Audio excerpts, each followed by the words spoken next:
नमो अर्हन्ताणं नमो सिद्धाणं नमो आयरीयाणं नमो अध्यायाणं नमो लोके सव्यसाहुणम्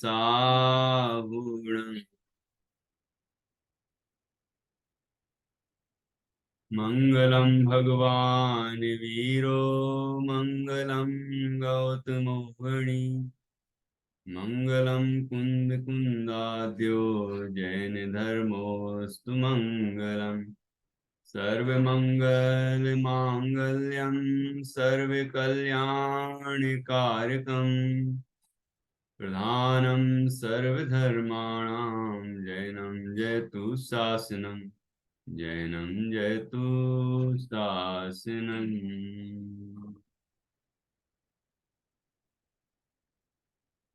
मंगलमय मंगल करण वीतराग विज्ञान नमो ताहि जाते भय अरहंतादिमान करि मंगल करि हो महाग्रंथ करन को काज जाते मिले समाज सब पावे निज पद राज।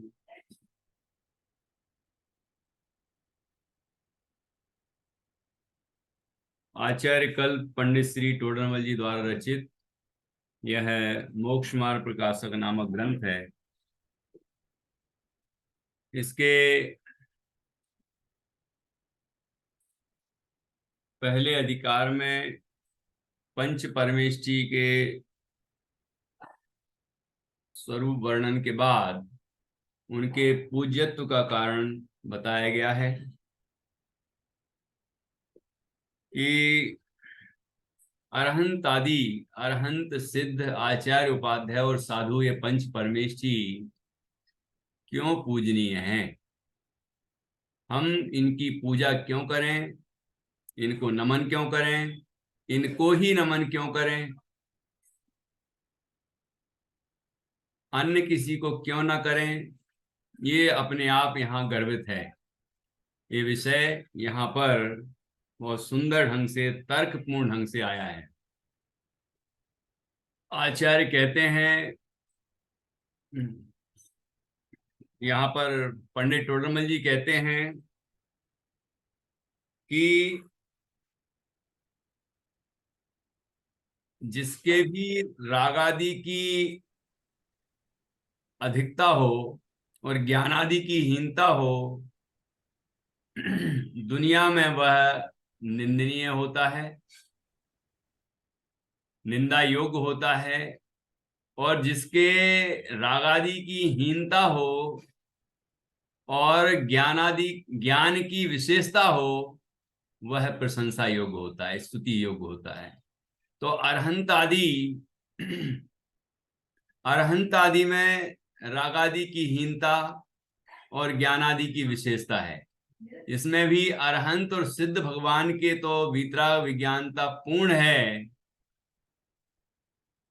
राग आदि की पूर्णहीनता हुई है और ज्ञान की पूर्ण विशेषता प्रकट हुई है।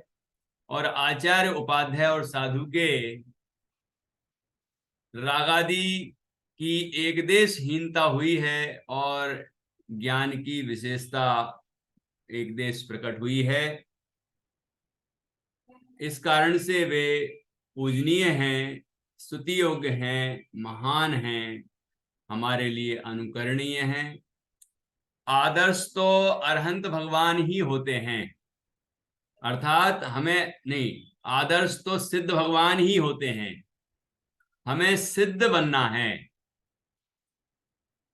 लेकिन सिद्ध बनने के लिए पहले अरहंत बनते हैं और अरहंत बनने के लिए पहले मुनिराज बनते हैं। आचार्य उपाध्याय साधु तीनों सामान्य रूप से मुनि है। ऐसा नहीं है कि साधु बने फिर उपाध्याय बने फिर आचार्य बने फिर अरहंत बने, ऐसा नहीं होता। आचार्य और उपाध्याय पदवी से कभी भी अरहंत नहीं बन सकते। आचार्य और उपाध्याय ये पदवियां हैं। इन पदवियों को भी जो मुनिराज छोड़ देते हैं और साधारण मुनि रहते हैं, साधारण मुनि बनकर फिर जब आत्मा की साधना करते हैं तो निशंक होकर, निर्विकल्प होकर अपने स्वरूप में मग्न हो जाते हैं और अरहंत अवस्था की प्राप्ति करते हैं। अरहंत के बाद फिर सिद्ध अवस्था की प्राप्ति करते हैं। कोई यदि आचार्य और उपाध्याय नहीं हुआ तो ऐसा नहीं समझना कि वो वो अरहंत नहीं बन सकते, क्योंकि अरहंत अवस्था तो सामान्य मुनि ही प्राप्त कर सकते हैं, आचार्य उपाध्याय नहीं।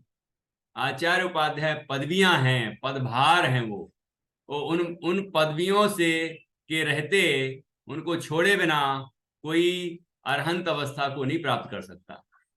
तो इस तरह उन पदों से, पदों के विकल्पों से भी जब मुक्त होते हैं और अपने स्वरूप में पूरी पूरी तरह से लीन होते हैं, निशंक और निश्चिंत होकर, तब ही अरहंत अवस्था प्रकट होती है। तो यहाँ अरहंत अवस्था प्रकट होने के बाद सिद्ध अवस्था होती है और सिद्ध अवस्था ही हमारे लिए प्राप्त करने योग्य है, वही पूर्णता है, पूर्णता का लक्ष्य है। अब एक प्रश्न यहाँ ये उठ सकता है कि जब सिद्ध अवस्था ही सर्वोत्कृष्ट है तो अरहंतों को पहले नमस्कार क्यों किया? नमोकार मंत्र में पहले नमो अरहंताणम बोलते हैं, नमो सिद्धाणम नहीं बोलते। तो नमो अरहंताणम क्यों कहा? उसका कारण मात्र प्रयोजन है। प्रयोजन की दृष्टि से क्या प्रयोजन है कि अरहंत हमें मोक्ष का मार्ग बताते हैं। अरहंत के उपदेश से हम वस्तु के यथार्थ स्वरूप को समझते हैं और अपने आत्मा को जानते हैं, और जानकर हम भी मोक्ष मार्ग को प्राप्त करते हैं और हम भी मोक्ष की प्राप्ति करते हैं।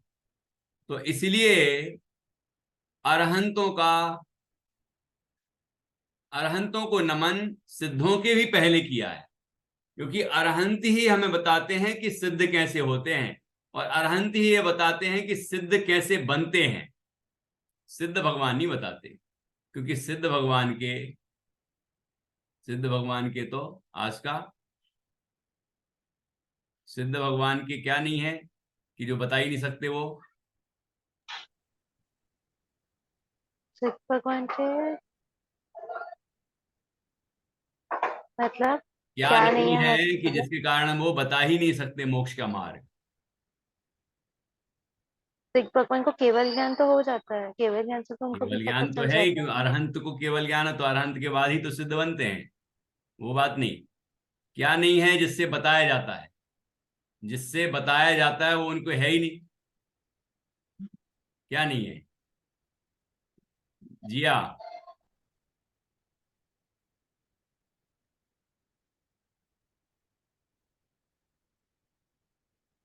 बताइए।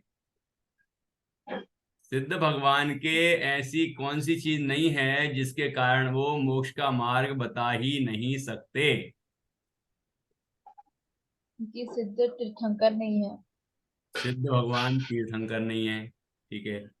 तो वो तो साधारण अरहंत भी तीर्थंकर नहीं होते। तो तीर्थंकर नहीं है, और आगे बताइए मुख्य और बात। सिद्ध भगवान के शरीर है क्या? नहीं। सिद्ध हाँ। भगवान के शरीर नहीं है तो वाणी है क्या? नहीं। नहीं। नहीं है ना। वाणी नहीं है। हम्म। जब वाणी नहीं है, वचन योग ही नहीं है, ठीक है, तो फिर बताएंगे कैसे? ख्याल में आया? इसीलिए सिद्ध भगवान से भी पहले अरहंतों को नमस्कार किया है, क्योंकि सिद्ध भगवान हमें मोक्ष का मार्ग नहीं बता सकते। मोक्ष के लिए वो आदर्श जरूर हैं, प्रतिबिंब समान हैं, है ना, लेकिन वो बताते नहीं हैं, बताते तो अरहंत हैं। इस प्रयोजन की दृष्टि से हमारा प्रयोजन किससे सिद्ध हो रहा है? यहां भी स्वार्थ ही है ना। तो हमारा जो मोक्ष मार्ग का स्वार्थ है, मोक्ष प्राप्ति का स्वार्थ है, वो अरहंतों से सदता है। इस कारण हम अरहंतों को पहले नमस्कार करते हैं। ठीक है, ऐसा शास्त्रों में, न्याय शास्त्रों में भी बताया गया है कि अरहंत भगवान से मोक्ष मार्ग की प्रसिद्धि होती है। इस कारण से सबसे पहले नमोकार मंत्र में अरहंतों को नमस्कार किया जाता है। ठीक है, तो यहाँ यही पूज्यता का कारण बताया गया है। देखिए, आगे बढ़ते हैं हम। यहाँ तक कोई प्रश्न हो तो आप पूछ सकते हैं कि अरहंत आदि पंच परमेष्ठियों की पूज्यत्व का कारण वीतराग विज्ञानता है, ये यहाँ पर बताई थी। उसका बहुत सुंदर तर्क दिया था। रागादि की हीनता और ज्ञान की विशेषता, ठीक है, उनके है। और जिनके रागादि की अधिकता और ज्ञान की हीनता होती है वो निंदा योग्य होते हैं। इसलिए अन्य को हम नहीं पूजेंगे। जो पंच परमेष्ठी में नहीं है उन सबको हम नहीं पूजेंगे, और केवल पंच परमेष्ठी को ही हम पूजेंगे। और कोई प्रश्न हो तो आप पूछिए। कल आज का कुछ पूछ रही थी आप, अभी पूछना है क्या? नहीं सर, वो मैं कल यही पूछ रही थी कि हम सिद्ध से पहले आर्यन भगवान को क्यों पूछते हैं। अच्छा, तो मैंने तो आपके प्रश्न को समझ लिया। हाँ। ओके ओके, चलिए तो आगे बढ़ें। देखिए, आगे बढ़ते हैं। आप लोगों के पास भी ग्रंथ होगा ही, नोट कर रहे हैं कुछ पॉइंट्स।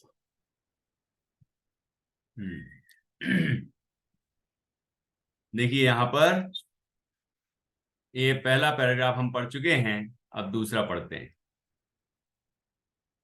दूसरा भी पढ़ लिया था, फिर भी पढ़ेंगे। पहले से ही पढ़ता हूं, ध्यान से सुनना। इस प्रकार इन अरहंत आदि का स्वरूप है सो वीतराग विज्ञानमय है। उस ही के द्वारा अरहंत आदि स्तुति योग्य महान हुए हैं। क्योंकि जीव तत्व की अपेक्षा तो सर्व ही जीव समान है, परंतु रागादि विकारों से व ज्ञान की हीनता से तो जीव निंदा योग्य होते हैं, और रागादि की हीनता से व ज्ञान की विशेषता से स्तुति योग्य होते हैं। सो अरहंत सिद्धों के तो संपूर्ण रागादि की हीनता और ज्ञान की विशेषता होने से संपूर्ण वीतराग विज्ञान भाव संभव है।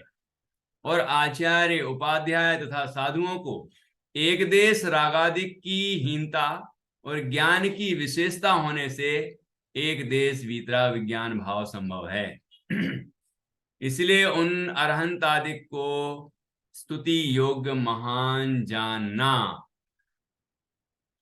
पुनश्च, और इसके बाद ये जो अरहंतादिक पद हैं उनमें ऐसा जानना कि ये जो 5 पद हैं अरहंतादिक, उनमें ऐसा जानना कि मुख्य रूप से तो तीर्थंकर का और गौण रूप से सर्व केवली का प्राकृत भाषा में अरहंत तथा संस्कृत में अरहत ऐसा नाम जानना।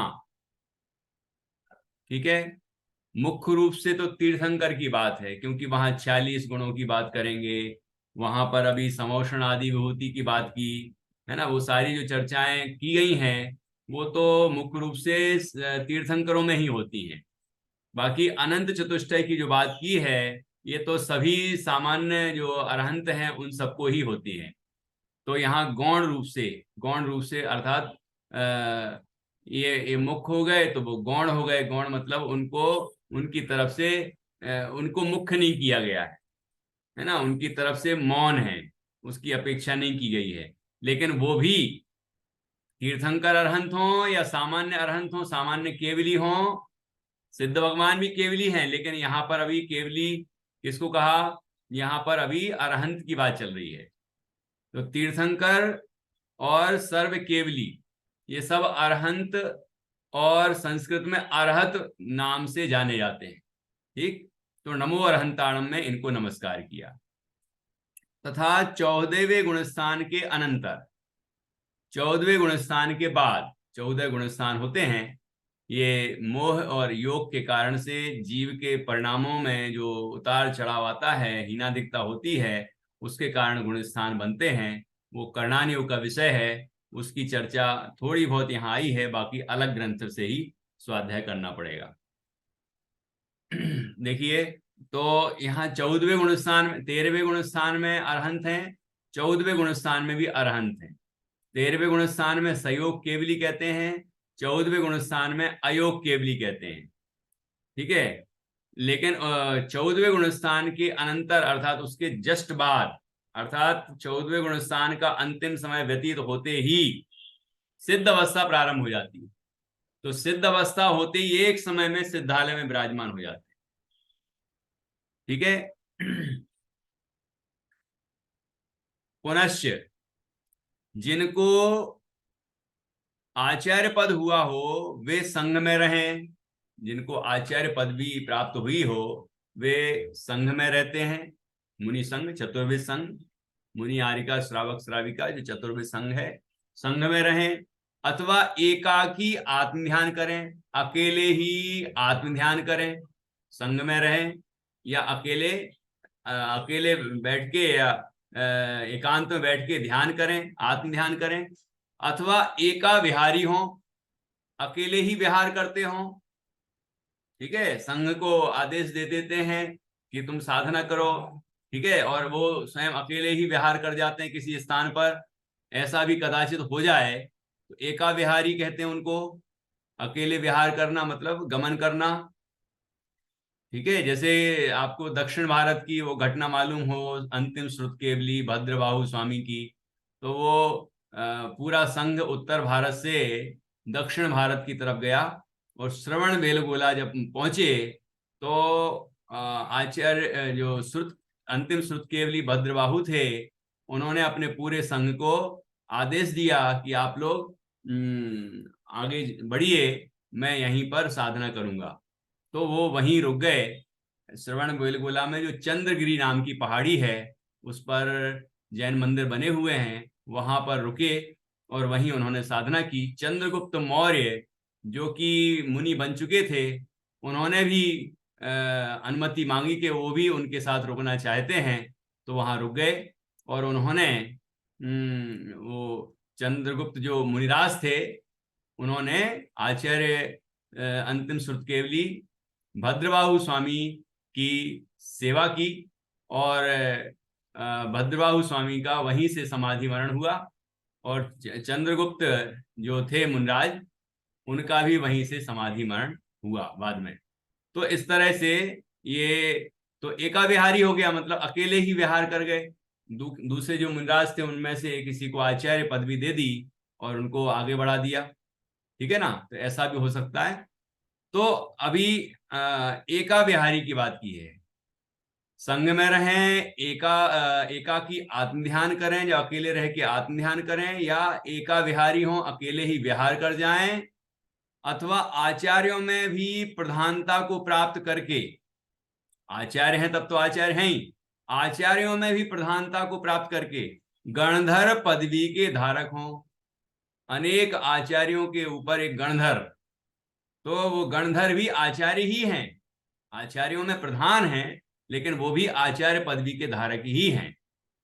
ठीक है, जैसे कि महावीर स्वामी के 11 गणधर हुए, तो वो गणधर जो हैं, जिनके उपस्थित होने पर ही तीर्थंकर की दिव्य ध्वनि खिल सकती है, ऐसा ही योग है। सर्वोत्कृष्ट शिष्य होते हैं वो गणधर तीर्थंकरों के, तो उनके होने पर ही वो दिव्य ध्वनि खिलती है। उनमें विशेष पात्रता होती है, विशेष योग्यता होती है।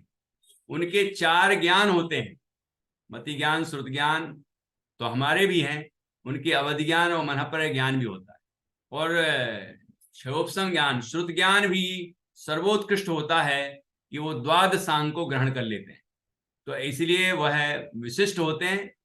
और ऐसे गणधर पदवी के धारक हों, उन सब का नाम आचार्य कहते हैं। तो उन सब का क्या नाम है? आचार्य।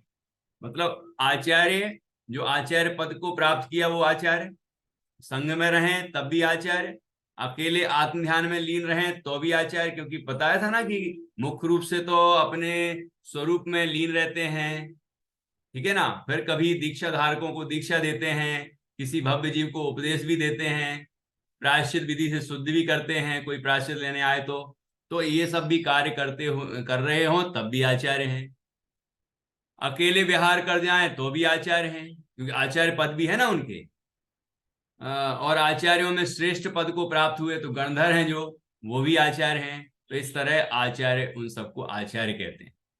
पुनश्च उसके बाद पठन पाठन तो अन्य मुनि भी करते हैं। दूसरे जो मुनिराज हैं वो भी पठन पाठन करते हैं। पठन अर्थात पढ़ना, पाठन अर्थात पढ़ाना, है ना। आचार्य भी पठन पाठन करते हैं, अन्य सामान्य मुनि भी पठन पाठन करते हैं, लेकिन उन सबको उपाध्याय नहीं कहते, ठीक है। लेकिन परंतु जिनको आचार्यों द्वारा दिया गया उपाध्याय पद प्राप्त हुआ हो, है ना, वही उपाध्याय कहलाते। वे आत्म ध्यान आदि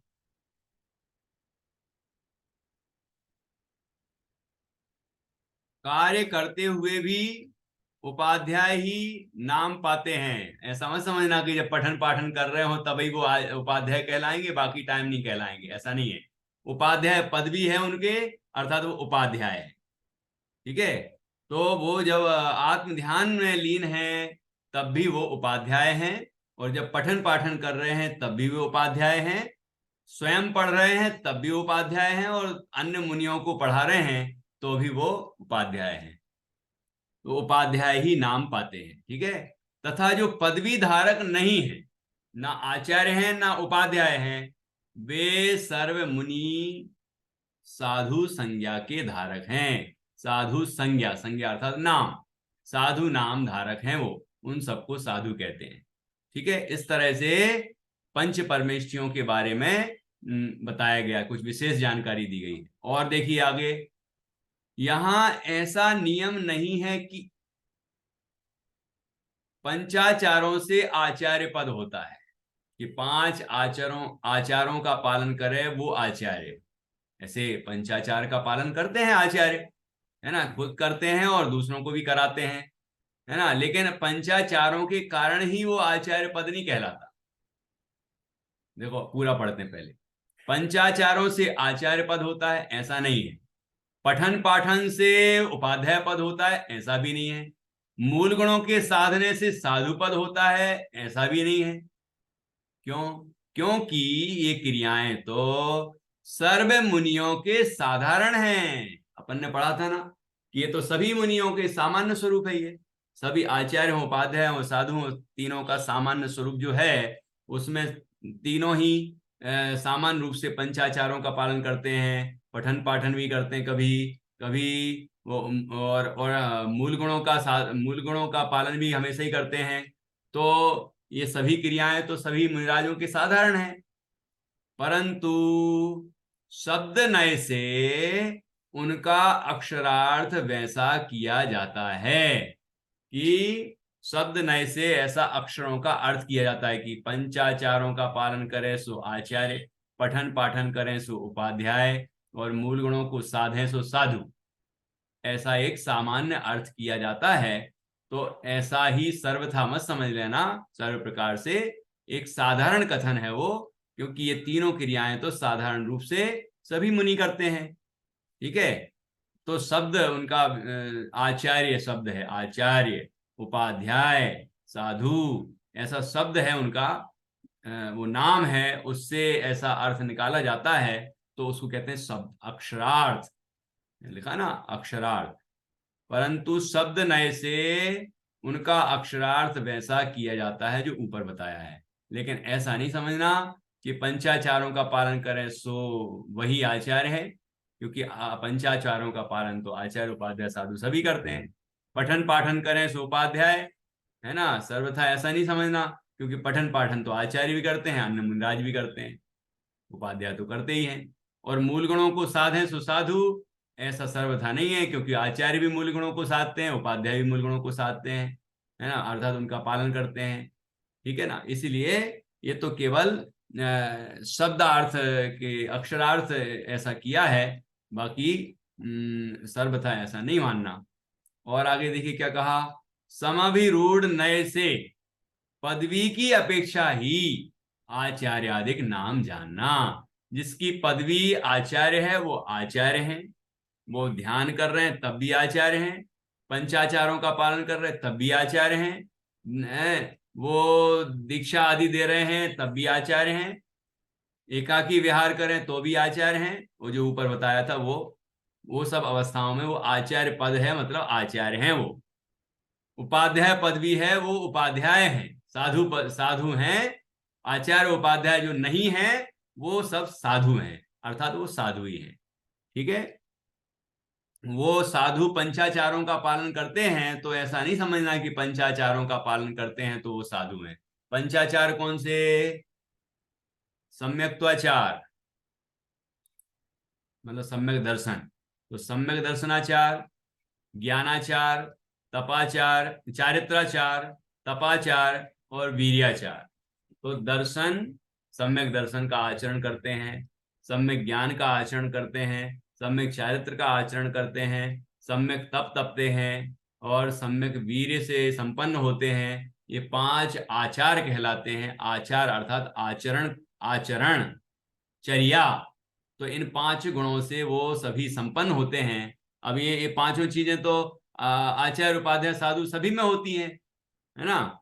तो यहाँ यहाँ बताया गया है कि एक समाभिरूढ़ नय, अर्थात जो रूढ़ी से कहते हैं हम, रूढ़ी से फिक्स हो गया वो नाम कि ये आचार्य हैं, ये उपाध्याय हैं, ये साधु हैं। ठीक, समाभिरूढ़ नय से पदवी की अपेक्षा ही आचार्यादिक नाम जानना, आचार्य उपाध्याय साधु ऐसा नाम जानना।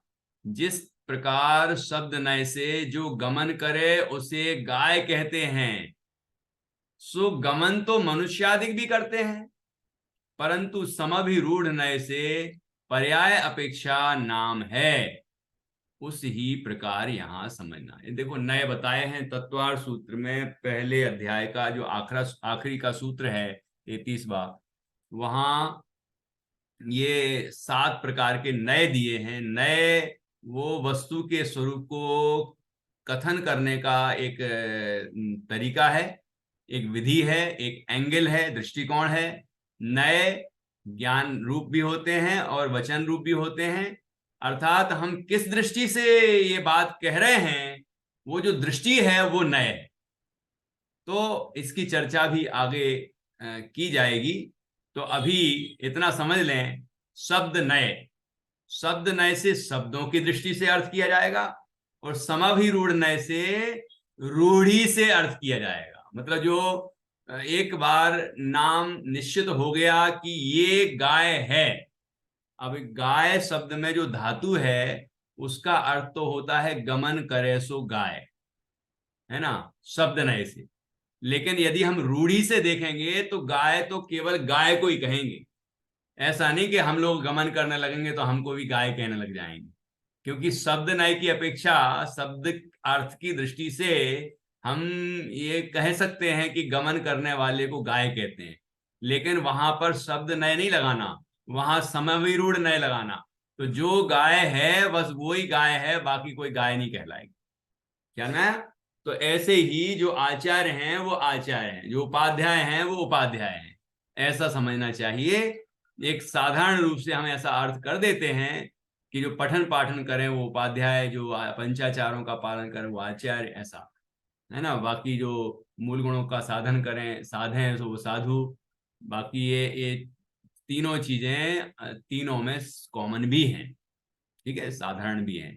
इस प्रकार यहां समझना, जिस प्रकार शब्द नय से जो गमन करे उसे गाय कहते हैं, सो गमन तो मनुष्यादिक भी करते हैं, परंतु समभिरूढ़ नय से पर्याय अपेक्षा, पर्याय की दृष्टि से नाम है।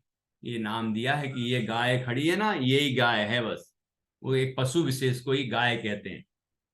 उसी ही प्रकार यहाँ समझना चाहिए। इस प्रकरण में आचार्य उपाध्याय साधु का जो नाम है हाँ समभिरूढ़ न्याय नहीं पता चला हाँ, अभी बताया उसका ना। कोई सम अभिरूढ़, रूढ़ अर्थात रूढ़ी से। जैसे जैसे यहाँ गाय के संबंध में उदाहरण दिया कि गमन गमन, गाय जो शब्द है ना वो गम धातु से बना है, तो उसका अर्थ होता है गमन करने वाली। तो गमन करे उसको गाय कहते हैं, ये शब्दार्थ हो गया उसका। तो इस दृष्टि से गाय शब्द का नाम रखेंगे, गाय नाम रखेंगे तो हम लोग भी गाय हो जाएंगे, क्योंकि हम लोग भी गमन करते हैं। और भी और भी अनेक वस्तुएं हैं जो गमन करती हैं, तो जो जो गमन करे वो गाय कहलाएगा फिर। तो नहीं, तो यहाँ एक दूसरा नय है, दूसरा दृष्टिकोण है, वो है समभिरूढ़ नय। वो ये कहता है कि हमने यह नाम केवल गायों के लिए निश्चित कर दिया है, काऊ जिसको कहते हैं अंग्रेजी में, कि वो ही गाय कहलाएगी और कोई गाय नहीं हो सकती। ठीक है, तो ये कहलाता समभिरूढ़ नय। ये अपन मनुष्य हैं, वो गाय है, वो शेर है, तो वो अलग अलग ऐसे पशु हैं, ऐसी अलग अलग जितनी भी वस्तुओं के नाम है ना, ये सब निश्चित किए हुए नाम है ना। ये इसको मकान कहते हैं, इसको लैपटॉप कहते हैं, इसको मोबाइल कहते हैं, ये नाम है। ठीक है, तो ऐसे नाम जो निश्चित हो जाते हैं और दुनिया फिर उसी नाम से उनको जानती है, वो रूढ़ी कहलाती है। रूढ़ी परंपरा से ये नाम हो गया अब निश्चित कि इसको हम ये चीज कहते हैं, तो इसको कहते हैं समभिरूढ़ नय। ठीक है, किसी को हमने ऐसे अनेक अनेक दूसरे नाम देते हैं तो वो रूढ़ी से नाम पढ़ते हैं। जैसे हमने किसी को कहा ये पंडित जी हैं, तो पंडित जी कहा, अब उस समय वो मान लीजिए टीचिंग कर रहे हों, शिक्षक हों, कोई विषय पढ़ा रहे हैं, तो क्या उनको पंडित जी कहेंगे? कि रूढ़ी से कह देते पंडित जी साहब आ गए हैं। कभी वो दुकानदारी कर रहे हो तो आप कहेंगे अब अभी पंडित जी क्यों कह रहे हैं? जब पंडित जब ये शास्त्र पढ़ते हैं, जब जिनवाणी का स्वाध्याय करते हैं, तब पंडित जी कहो कि नहीं, तब भी पंडित जी कह देते हैं लोग। जैसे किसी को डॉक्टर कह देते हैं, अब वो डॉक्टरी का काम नहीं कर रहा है उस समय भी डॉक्टर कह देते हैं। ये रूढ़ी के नाम है, रूढ़ी से नाम चल जाते हैं, है ना। तो वो हमेशा उसको डॉक्टर ही कहेंगे, घर में भी होगा तो भी डॉक्टर। अब वो किसी का पिता भी है, किसी का पति भी है, किसी का पुत्र भी है, लेकिन सब कहते हैं डॉक्टर साहब, डॉक्टर साहब। ये रूढ़ हो जाता है नाम। ख्याल में आया? जी। अब यहां सिद्धों से पहले अरहंतों को नमस्कार किया, सो क्या कारण? देखो यहां आ ही गया। ऐसा संदेह उत्पन्न होता है कि सिद्धों के पहले अरहंतों को नमस्कार क्यों किया? जब सिद्ध बनना है ना, और अरहंत भी बाद में सिद्ध ही बनते हैं, तो फिर सिद्धों को पहले नमस्कार करना था, अरहंतों को क्यों किया? उसका समाधान यह है, नमस्कार करते हैं सो अपना प्रयोजन सधने की अपेक्षा से करते हैं। अपना प्रयोजन जिससे सधता है, सिद्ध होता है, हम उसको पहले नमस्कार करते हैं। सो अरहंतों से उपदेश आदि का प्रयोजन सिद्ध विशेष सिद्ध होता है। उपदेश आदि का प्रयोजन विशेष सिद्ध होता है। विशेष क्यों शब्द का प्रयोग किया? क्योंकि आचार्य उपाध्याय साधु से भी तो उपदेश मिल सकता है ना, लेकिन वो मूल उपदेश तो अरहंतों का होता है, और उनके अनुसार आगे आचार्य उपाध्याय साधु वो उपदेश देते हैं, तो इसलिए विशेष शब्द का प्रयोग किया। तो अरहंतों से उपदेश आदि का प्रयोजन विशेष सिद्ध होता है, इसलिए पहले नमस्कार किया है। यहां भी उत्तर आ ही गया। आगे देखिए, इस प्रकार अरहंत आदि का स्वरूप चिंतन किया, है ना, इनका विचार किया हमने, क्योंकि स्वरूप चिंतन करने से विशेष कार्य सिद्धि होती है। यदि हम केवल नाम जपते रहें तो उससे विशेष सिद्धि नहीं होती। ऐसा नाम तो कोई भी रख सकता है, लेकिन उनका स्वरूप समझने से, स्वरूप का चिंतन करने से, विचार करने से हमारे भावों में उनका स्वरूप स्पष्ट होता है, और ये समझ में आता है कि वो अरहंत हैं कौन, वो सिद्ध आचार्य उपाध्याय साधु कौन है, और मैं कौन हूं, मैं भी क्या उन जैसा बन सकता हूं।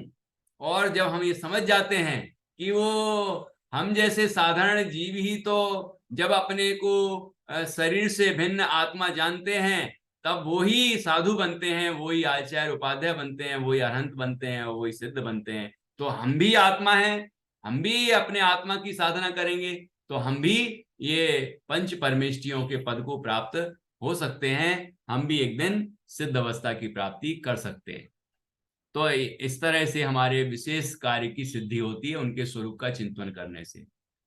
क्यों इस प्रकार अरहंत आदि का स्वरूप चिंतन किया, सो स्वरूप चिंतन करने से विशेष कार्य सिद्धि होती है। पुनश्च और फिर इन अरहंत आदि को पंच परमेष्टि कहते हैं। क्या कहते हैं इनको? इनका इनका पांचों का एक नाम क्या बताया? पंच परमेष्टि। क्योंकि जो सर्वोत्कृष्ट इष्ट हो उसका नाम परमेष्ट है, परम इष्ट। इष्ट इष्ट का अर्थ होता है जो हमारे प्रयोजन को सिद्ध करे, ठीक है ना। तो सर्वोत्कृष्ट इष्ट कौन है? इष्ट का अर्थ ये भी है कि जो हमारा प्रयोजन हो, प्रयोजन को सिद्ध करे, और जो हम भी बनना चाहते हो, हमारा भी प्रयोजन हो, ठीक है। तो अरहंत आदिक जो है वो परम इष्ट हैं, सर्वोत्कृष्ट हैं वो, और हम उन जैसा बनना चाहते हैं, और उनके बताए हुए मार्ग पर चलकर ही हम उन जैसा बन सकते हैं, इसलिए वो सर्वोत्कृष्ट इष्ट हैं। इसलिए यहाँ परमेष्ट, परम प्लस इष्ट, परमेष्ट सर्वोत्कृष्ट इष्ट हैं। पंच जो परमेष्ट उनका समाहार समुदाय, उसका नाम पंच परमेष्टि जानना। इस तरह पांच है ना ये अरहंत सिद्धाचार्य उपाध्याय साधु, इसलिए पांचों का जो समुदाय है उनका पांचों का एक नाम पंच परमेष्ठि, ऐसा नाम दिया। तो परमेष्ठि का क्या अर्थ है? और ये पांच हैं इसलिए उनको पंच परमेष्ठि कहते हैं, ऐसा ये यहां पर समझना चाहिए, ठीक है। अब आगे और विशेष देखिए। पुनश्च ऋषभ, अजित, संभव, अभिनंदन, सुमति, पद्मप्रभ, सुपार्श्व, चंद्रप्रभ, पुष्पदंत, शीतल, श्रेयांश, वासुपूज्य, विमल, अनंत, धर्म, शांति, कुंथु, अर, मल्ली, मुनिसुब्रत, नमी, नैमी, पार्श्व, वर्धमान, नाम के धारक, 24 तीर्थंकर, ता में बड़ी की मात्रा होना चाहिए, तीर्थंकर इस भरत क्षेत्र में वर्तमान धर्म तीर्थ के नायक हुए हैं। अभी अभी ये 24 हुई है ना, इस चौथे काल में। तो इनके गर्भ, जन्म, तप, ज्ञान, निर्वाण कल्याणकों में इंद्रादिकों द्वारा विशेष पूज्य होकर अब सिद्धालय में विराजमान है। ये कहाँ विराजमान है? ये 24 तीर्थंकर जो तीर्थंकर थे, अरहंत थे, वो अब निर्वाण कल्याण को भी प्राप्त हुए, और अंतिम तीर्थनायक भगवान महावीर स्वामी तक सबको मोक्ष की प्राप्ति हो चुकी। वे सभी अभी सिद्धालय में विराजमान हैं, लोक के अग्रभाग में वो विराजमान हैं। उन्हें हमारा नमस्कार हो, ठीक है। तो इस तरह अरहंत भी बता दिए, ये अरहंत थे तीर्थंकर, और वो अब सिद्धालय में है, सिद्ध अवस्था में विराजमान है। पुनश्च और सीमंधर, युगमंधर, बाहु, सुबाहु, संजातक, स्वयंप्रभ, वृषभानन, अनंत वीर्य, सूर्यप्रभ, विमल कीर्ति, विशाल कीर्ति, वज्रधर, चंद्रानन, चंद्रबाहु,